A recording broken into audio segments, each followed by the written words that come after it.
Assalamualaikum warahmatullahi wabarakatuh. Selamat datang di podcast perdana Perpustakaan Virus Baca Salapia. Cie, perdana. Oke. Perkenalkan, nama saya Zidan Al-Fadlu.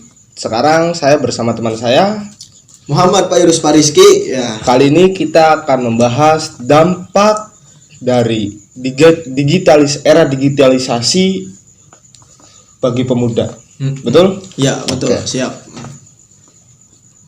Di abad modern ini, di peradaban yang sudah berkemajuan ini, tentu kita bisa melihat di mana digitalisasi sangat berpengaruh dalam kondisi aspek ekonomi, sosial, dan budaya di kalangan masyarakat kita, khususnya bagi para pemuda. Itu kan banyak pemuda yang mungkin kecanduan bermain game online, seperti ya kita bisa lihatlah waktu mana yang dihabiskan lebih banyak dalam kehidupan kita.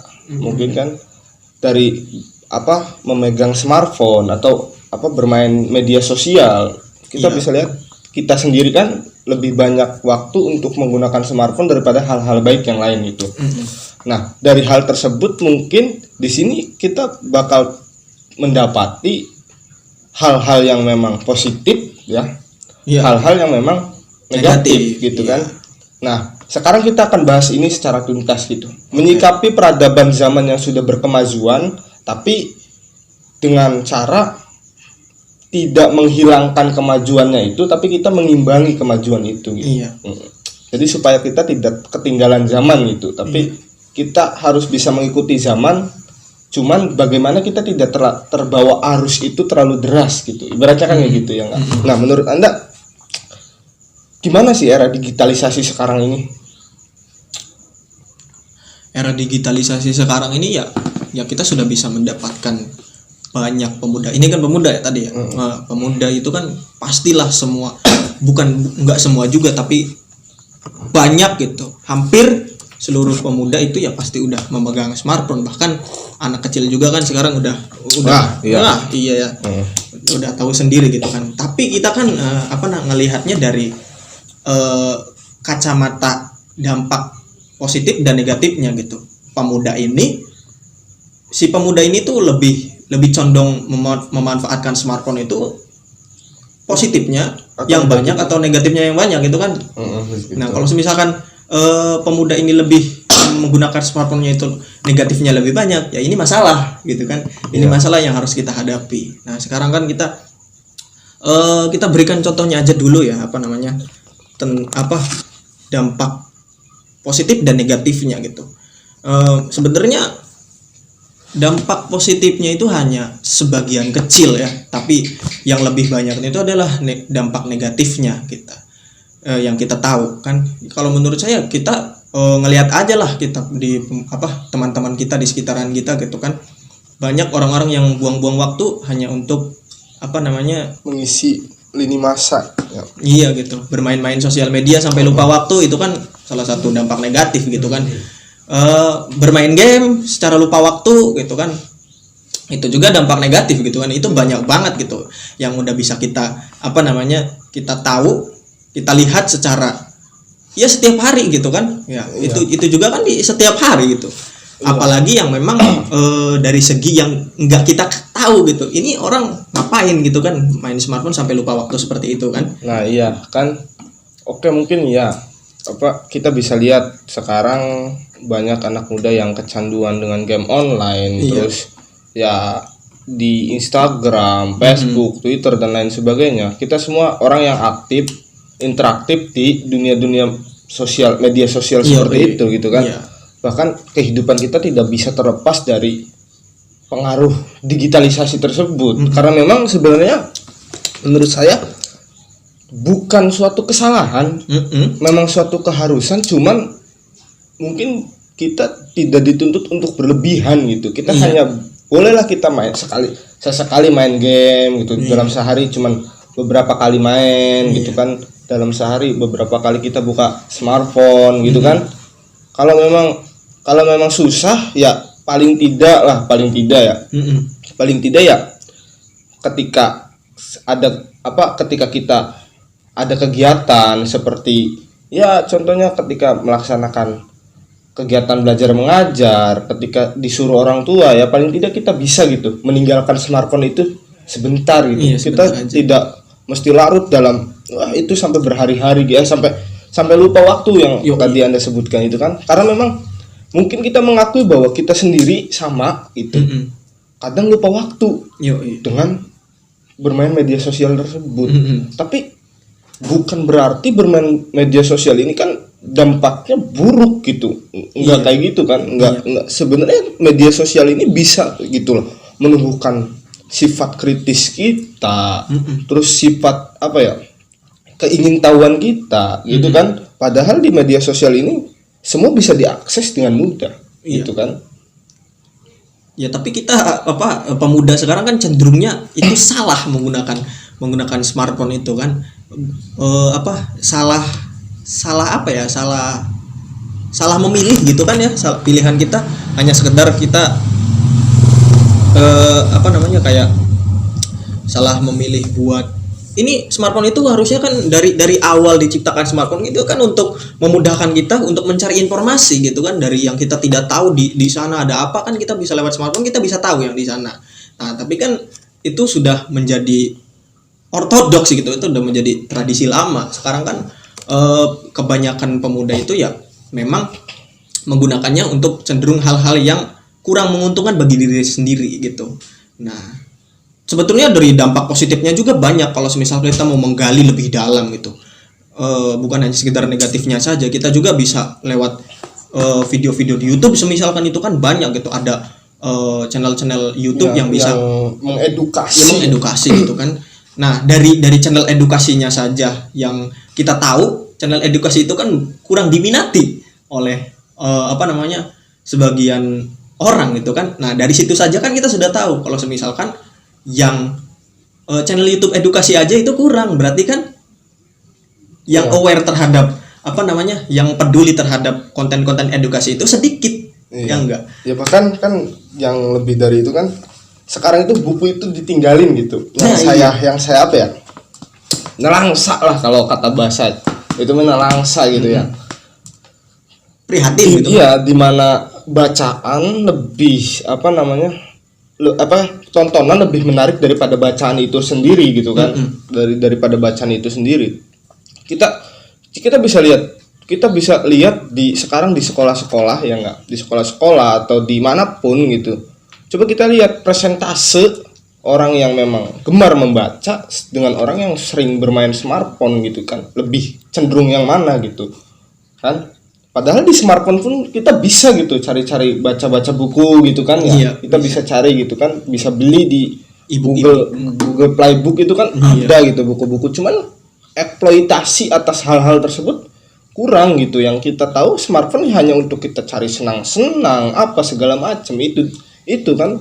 Sampai saya berpikir ini kalau terus berkesinambungan sampai ke depannya mungkin selamanya kita akan dibodohi oleh ciptaan-ciptaan semacam ini gitu, di mana buku terus ditinggalkan, kehidupan kita semakin dimanjakan oleh smartphone kan. Kita juga belanja nggak perlu kita pergi lagi ke pasar, ke mall, cukup kita buka ya kan.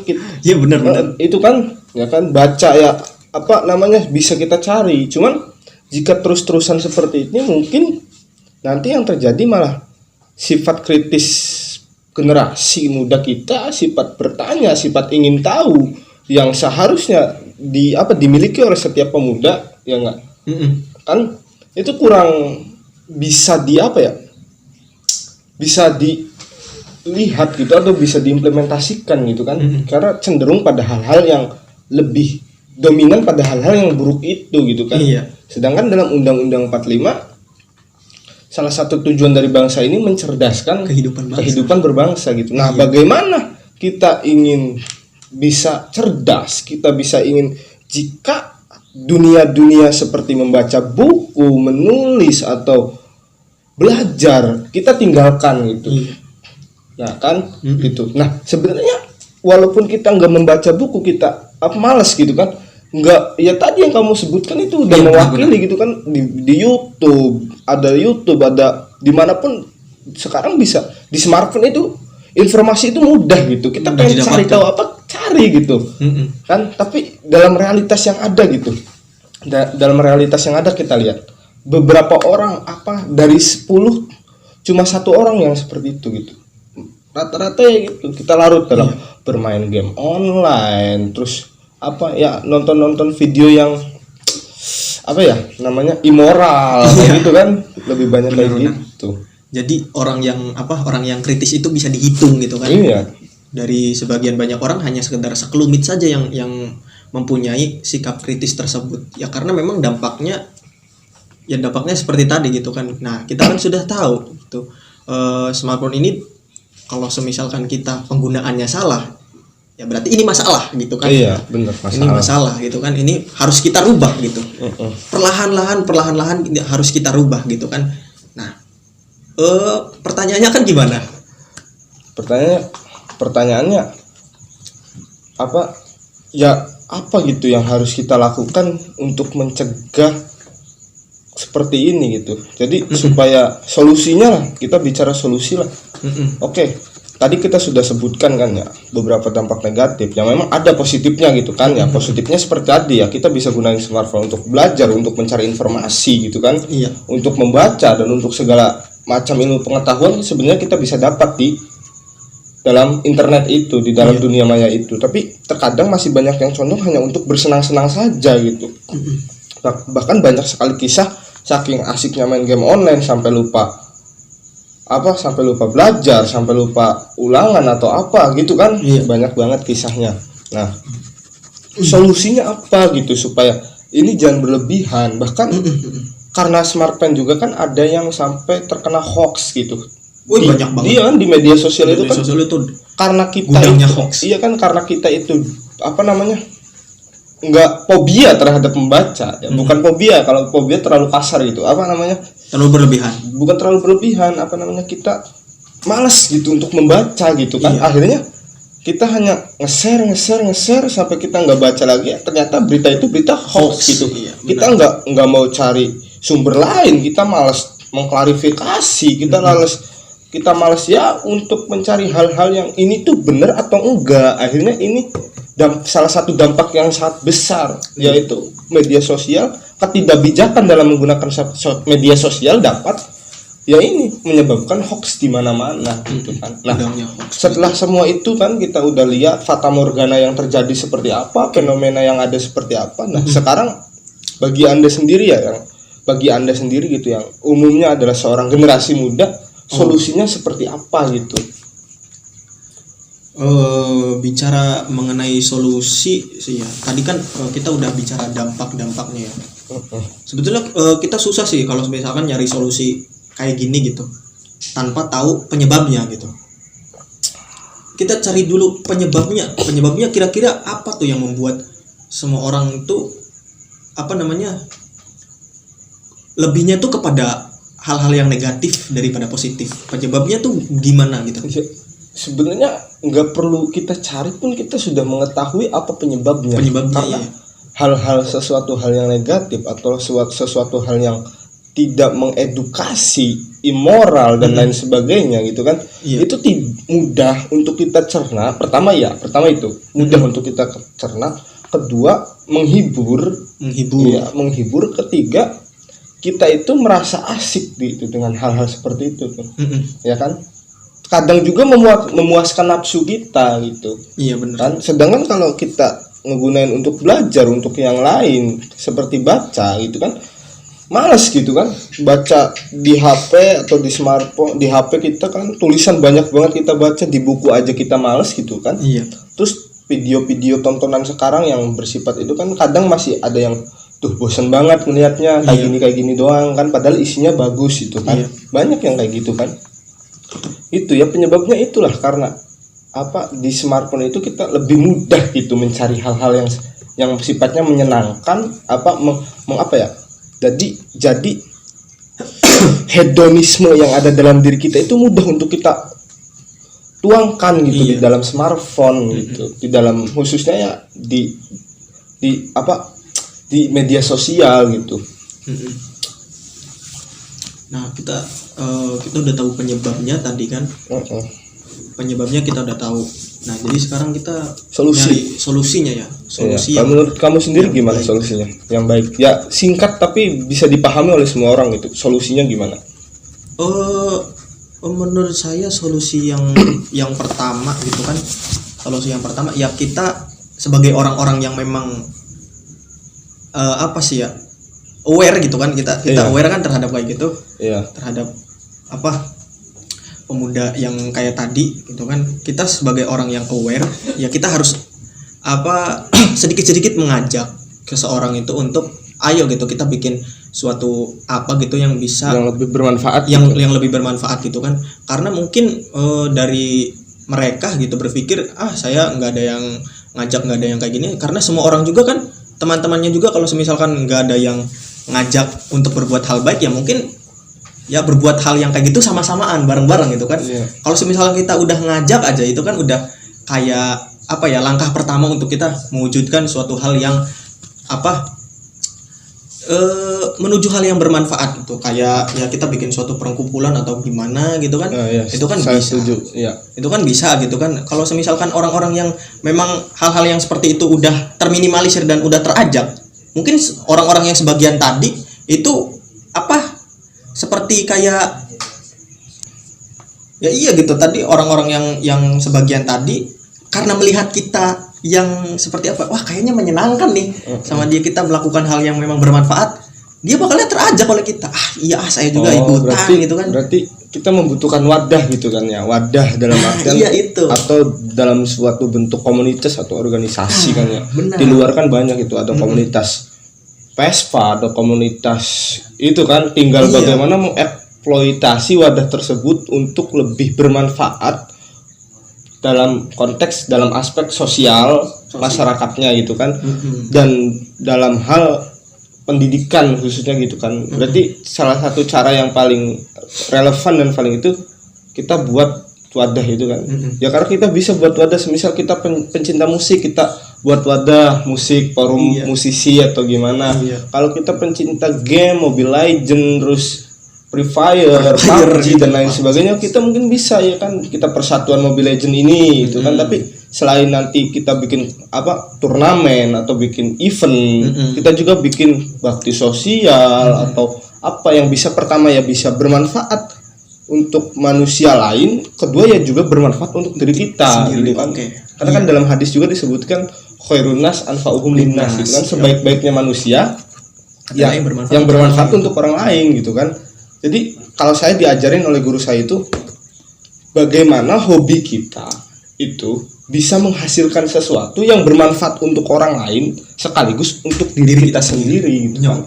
Kan padahal kayak Mobile Legend atau game-game kayak gitu atau apalah itu bisa menghasilkan gitu, menghasilkan entah itu berbentuk materi ataupun berbentuk ya kayak tadi solidaritas, terus untuk masyarakat itu kan bisa gitu. Ya bisa, intinya ya kita kita gunain wadah itu sendiri gitu kan.